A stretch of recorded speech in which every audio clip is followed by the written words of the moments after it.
Hey guys, it's Leah from Brian Delia Photography, and we're here with Brian Delia himself.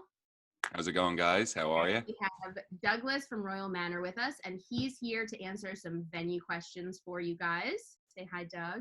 Hi, everybody. And so we'll get right into it with your questions. So something that Gab asked that I feel like it's hard to kind of even ask this question because nobody knows the answer again, but obviously their wedding is in the fall, and her question was regarding like what are you planning in terms of fall brides? But I feel like, you know, I'm sure the brides are contacting you every single day about what do I do? What do I do? Like, is there anything, are you encouraging brides to postpone up to a certain date? Like, are you telling June, July brides, like, you should really move? Or At this point, we're following mandate orders. Yeah. Basically, I'm not calling or contacting brides in right. July. Are you getting a lot of calls though about it?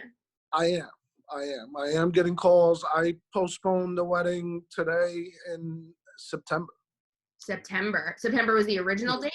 September was the original date, and they moved to September 2021 because both the bride and the groom are jobless at the moment, and they're afraid, financially they just won't be able to make it.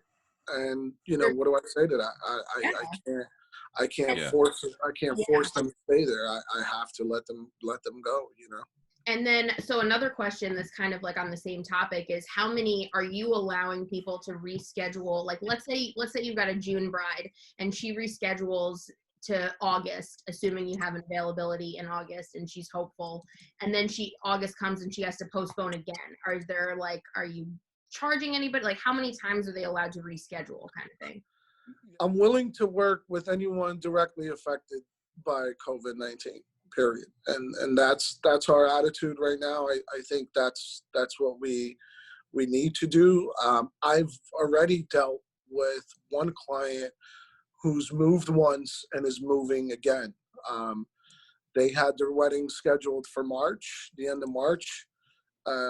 We were optimistic that May we'd be back and running, so we moved her. It's her brother's wedding actually to May. And just now, we had a conversation yesterday that it's just not going to happen. And ultimately, what I did is I provided her a credit, and she's going to wait this out. And once things get back to normal, she'll revisit the idea of when, just because she doesn't want to do it again. And exactly. Her brother doesn't want to get married next year. They want to do it now. But kind of like my brother too is dealing with the same thing. Yeah, at the end of the day, it's like, what do I do for her? Do I move her now to June and then have to move again? It's so the answer is yes. I'm willing to move it twice if I need to. Yeah. And we've been doing that as well. Like, we have a lot of clients that have done that, move their March to like May, and then it's like, okay, well now we have to go to June or whatever. And that was like a few weeks ago. And then now they just announced that it's going to be, all of June or whatever. So now they're like trying to push, and I'm like telling them, I'm like, please stop choosing 1 month in advance. Yeah. I was like, like you guys really need to just unfortunately bite the bullet and just push to next year. Right. And then we have some clients that are pushing for like October. And it's so crazy that like the venues have availability on a weekend in October or September. And it's like, okay, yeah, we're going to make it happen. But it's so it's so incredibly difficult to try to make things happen. Yeah, people are probably pulling out of those dates in September, October because they don't know what's going to happen. And then you have like all the other like longer term effects. Like even let's say in October, we're allowed to all convene together. There's going to be, number one, there's going to be people that are scared to come. There's going to be people that don't want to travel.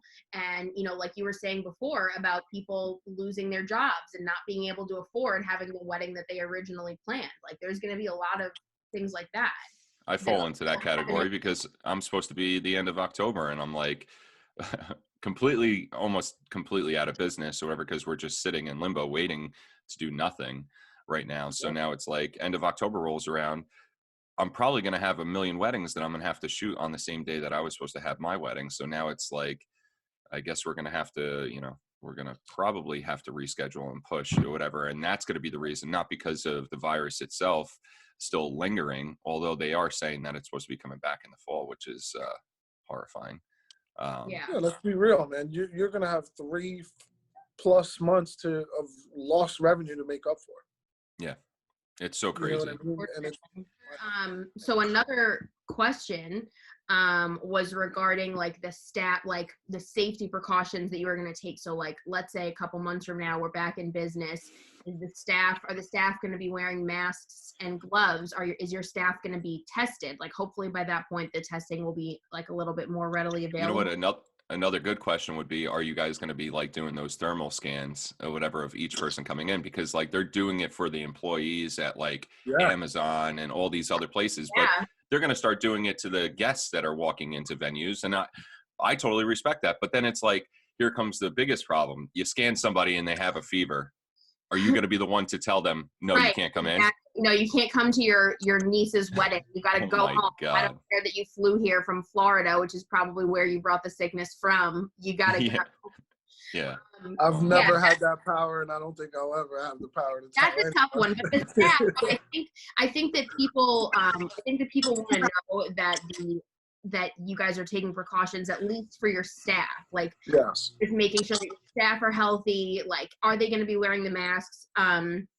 Are they going to be tested? And then there was another, and then sanitizing. Like, are you doing anything, like, let's say you have a wedding in September, is there going to be, like, after that wedding clears out, God forbid there was somebody there that was sick, like, is there going to be some type of sanitizing procedure in place that you guys sanitize the whole thing before the next weekend where another group of people come in? Like, is that a realistic thing?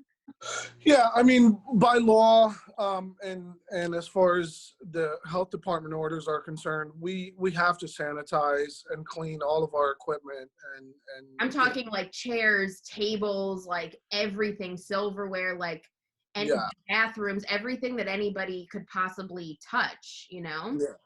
Yeah. So that we haven't come up with a direct plan yet, to be exact. Because we don't even have a vision as to when we will be open again and hosting our first event. But that's definitely on the table. That's definitely something that we have to consider, and we will. The beauty is that our service is white glove already, so we'll certainly have gloves on at all times, at all stations. Now it'll be a little bit more specific and with more precision, but yes, we will have to change how we operate, and we will have to focus on those details. We're gonna have to sanitize the entire building, before and after events. And even on days where we have a morning event and then an evening event, that flip is I didn't even think about that. More difficult, that's going to be really difficult. A ceremony room going into, being flipped into a reception, all those things are going to be a lot more complicated if things continue this way.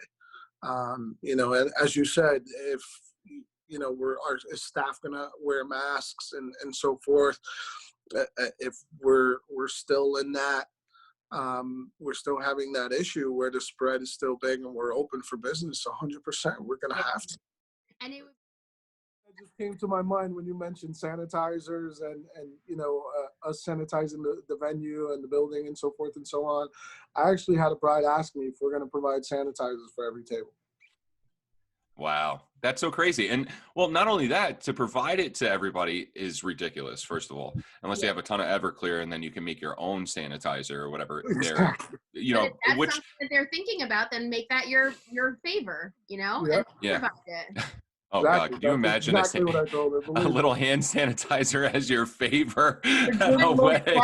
It comes down to, honestly. Oh, my.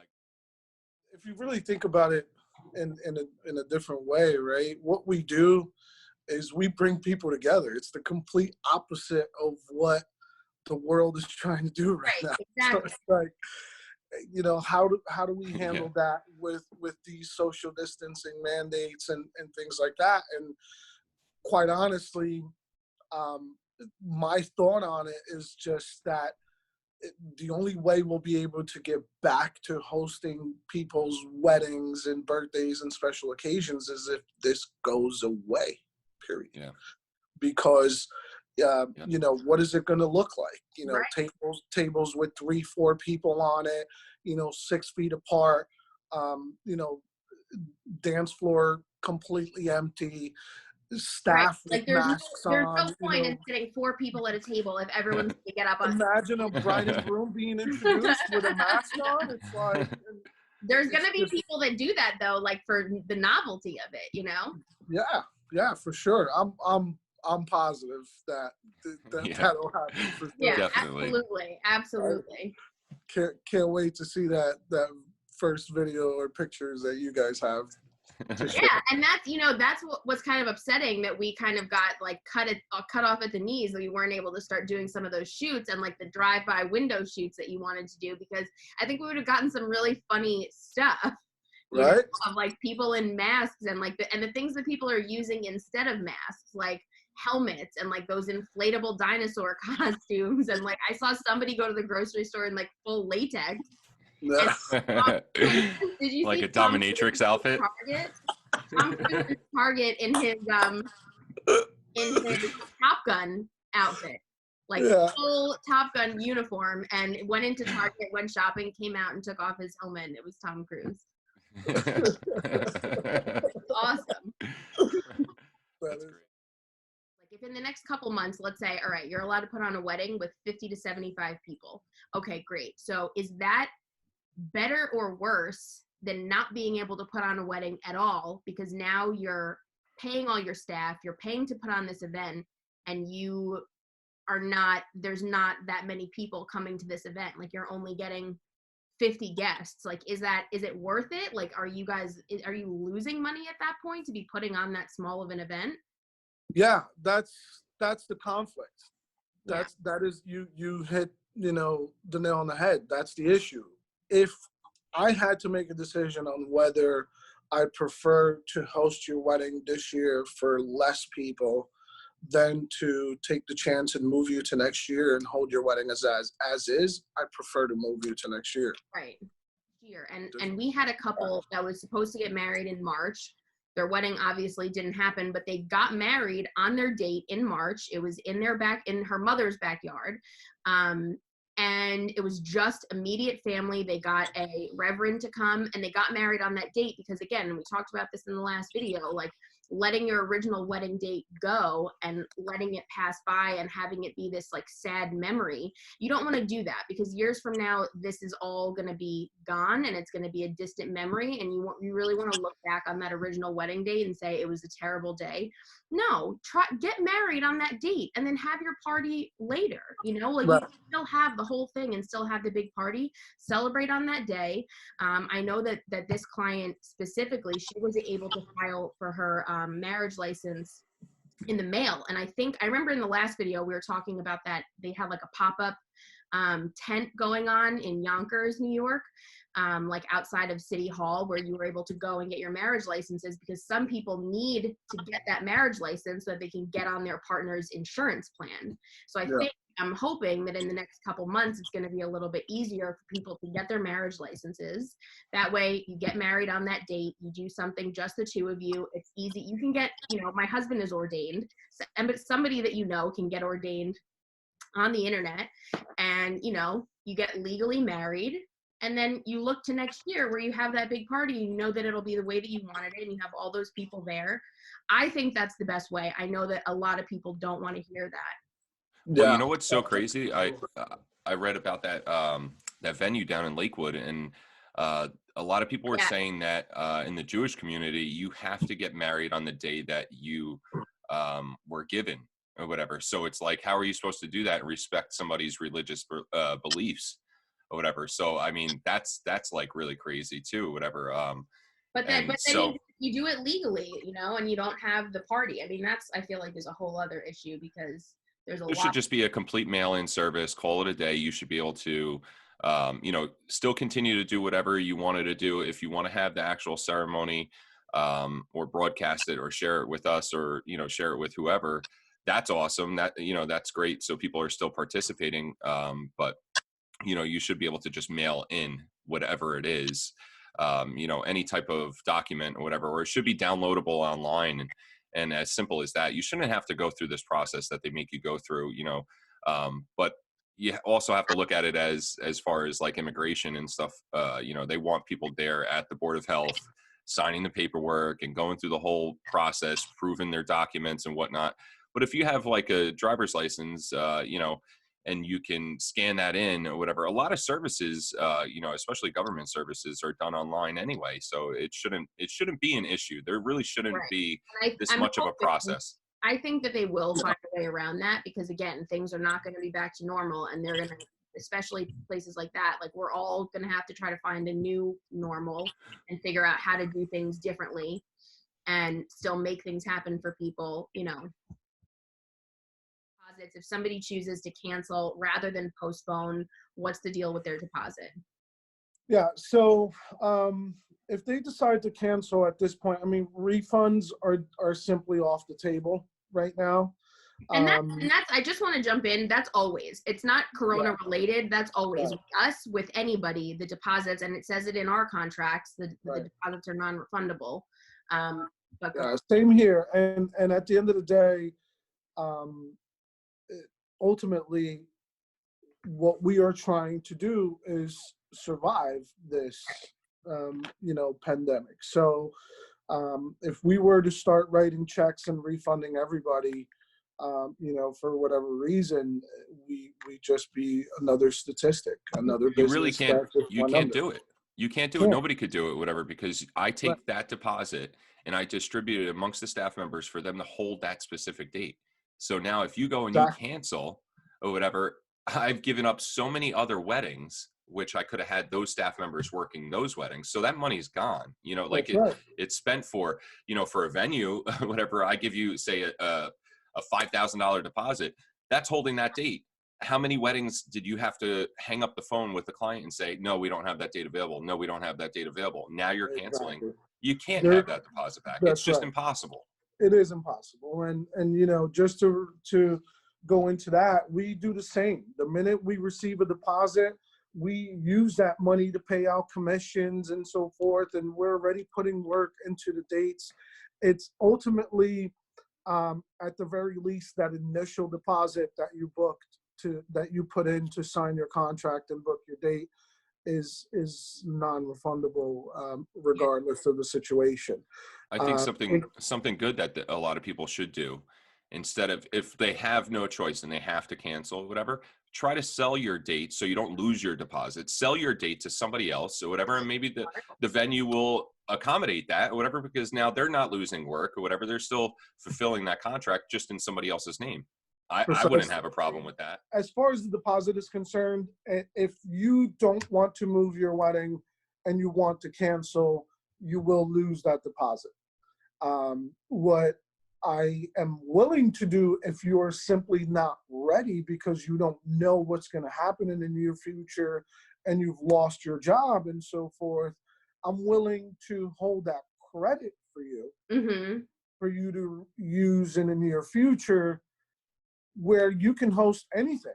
Even if, look, things changed and, you and your fiance both lost your jobs, you just don't have the money right now, you're at the worst possible financial position in your life ever, understandable.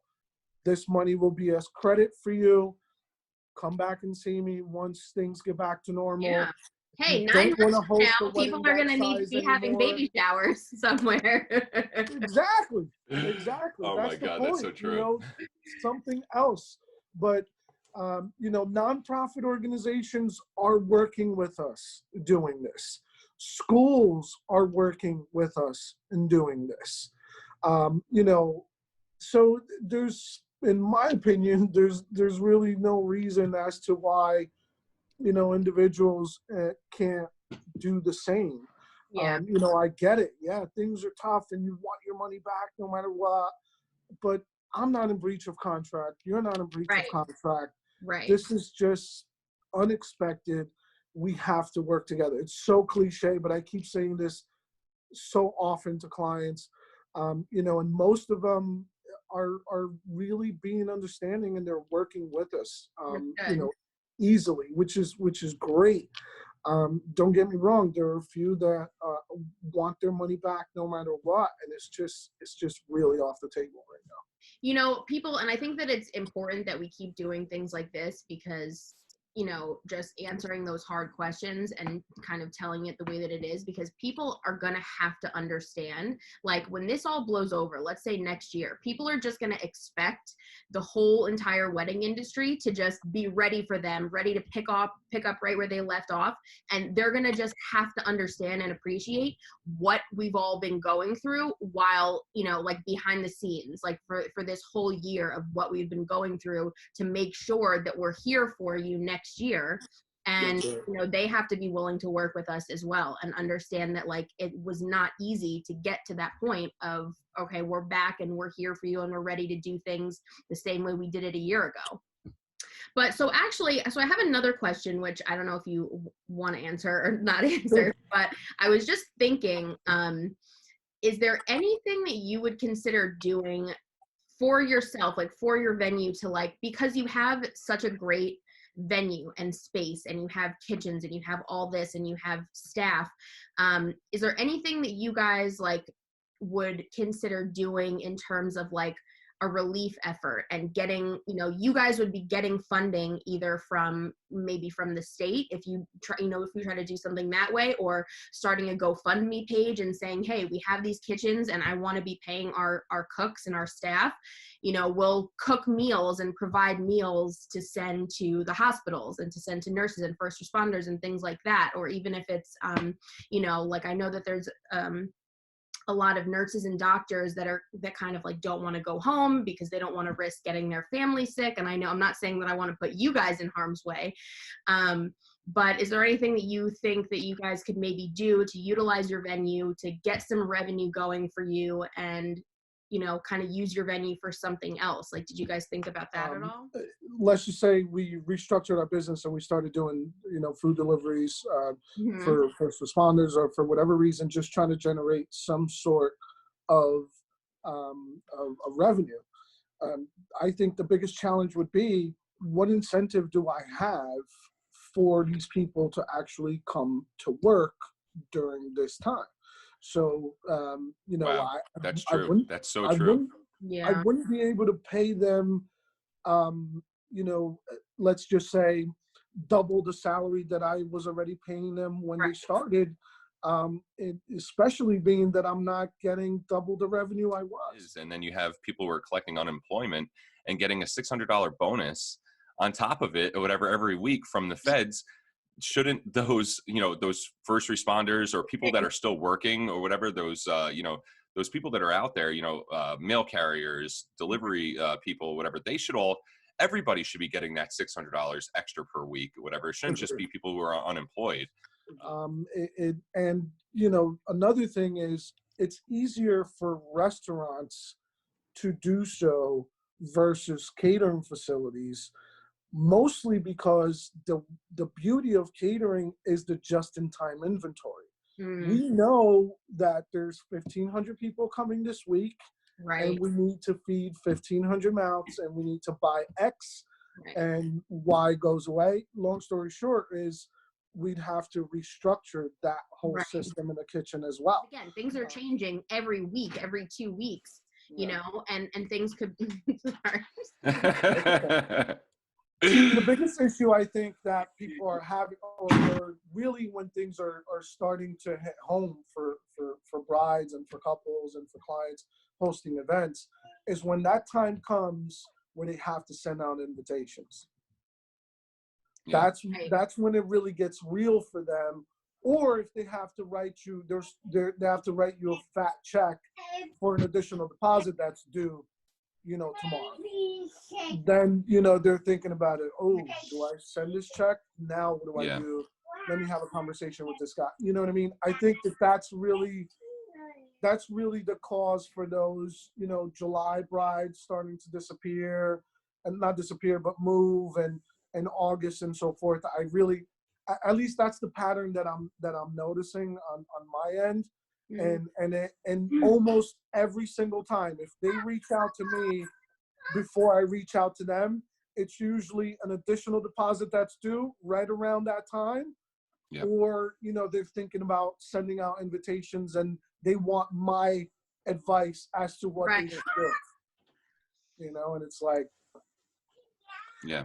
who am I to tell you, send the invitations, your wedding is gonna happen on July 3rd. You know what I mean? Yeah, that's the thing, that people are looking to us to have the answers. And it's like, I just keep saying, like, we obviously are here for you to help you as best that we can, but we have the same information that you guys do at this point. You know, like, we don't have the answers. We can't, like you said, we can't sit here and tell you, like, yeah, you're good to go for July for sure. Send out that invitation, like, you know. Yeah. Well, it's like a totem pole.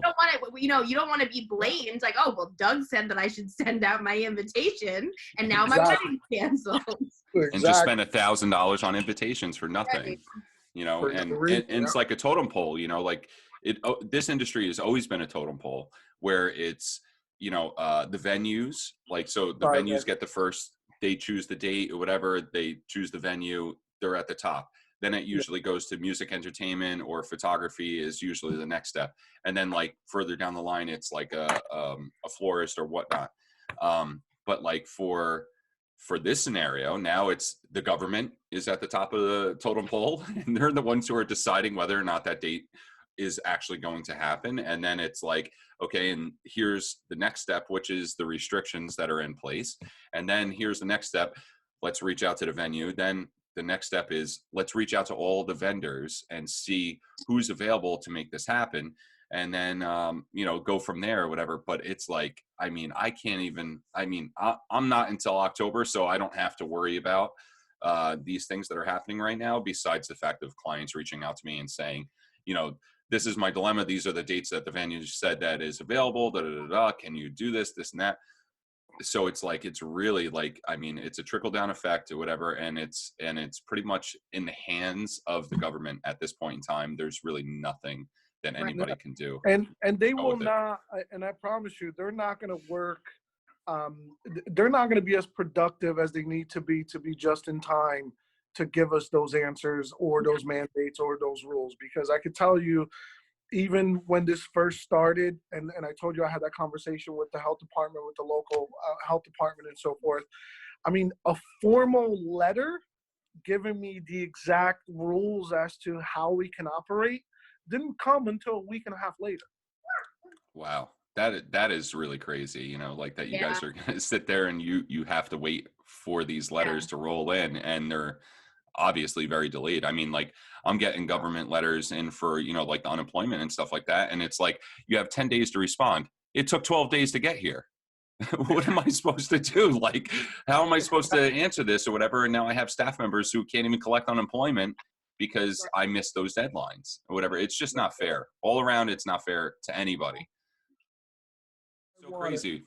It's so crazy because, like, even during the winter time, like, you know, doing a lot less weddings, once the season starts to kick back up in like March or April, really in April, you know, it starts to roll back in or whatever. I'm like the first like 10 minutes, I'm like, wait, how do I turn on this camera? I don't know. Wait, what am I doing here or whatever? But then, like, you know, like, it's riding a bike or whatever, I pick it right back up and then I go from there, and then I'm good again for the remainder of the year. And but you know, that first 5-10 minutes or whatever is like a shock. Now I have months of absolutely nothing or whatever, so I'm probably going to need double the amount of time. So the first 20 minutes or whatever, I won't charge my clients for, but you know, well, I figure out how to do my job again. Remember how to do my job. That's right.